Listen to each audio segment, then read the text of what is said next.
Hi friends, Ganga Bhavani life style. నేను మీ భవాని. చాలా మందికి జుట్టు రాలిపోతూ చాలా బాధపడుతూ ఉంటారు. అలాంటి వారి కోసం మీకు ఒక మొక్కని పరిచయం చేస్తున్నాను. సో ఇదేనండి ఆ మొక్క. గుంటగర్లాకు మొక్క అంటారు దీన్ని. బ్రింగ్రాజ్ అని కూడా పిలుస్తుంటారు. ఇది విత్తనాలు. ఇవి ఎండిపోయిన తర్వాత ఈ విత్తనాలు వేసుకుంటే మొక్కలు వస్తాయి. ఇప్పుడు ఈ ఆకులు ఉన్నాయి కదా, ఈ ఆకుల్ని తుంచేసి పేస్ట్ లా చేసి తలస్నానం చేసేటప్పుడు తలకు పట్టించుకుని 1 గంట తర్వాత తలస్నానం చేసేయాలి. అలాగే ఈ ఆకుల్ని ఎండబెట్టి పొడి చేసి కొబ్బరి నూనె కలుపుకుని కూడా డైలీ యూజ్ చేసుకోవచ్చు.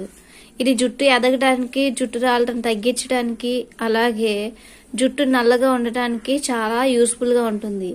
ఈ మొక్క అనేది చేలగట్టిన పల్లెటూరులో ఎక్కువగా దొరుకుతూ ఉంటుంది. సో వీడియో నచ్చితే సబ్స్క్రైబ్ మై ఛానల్.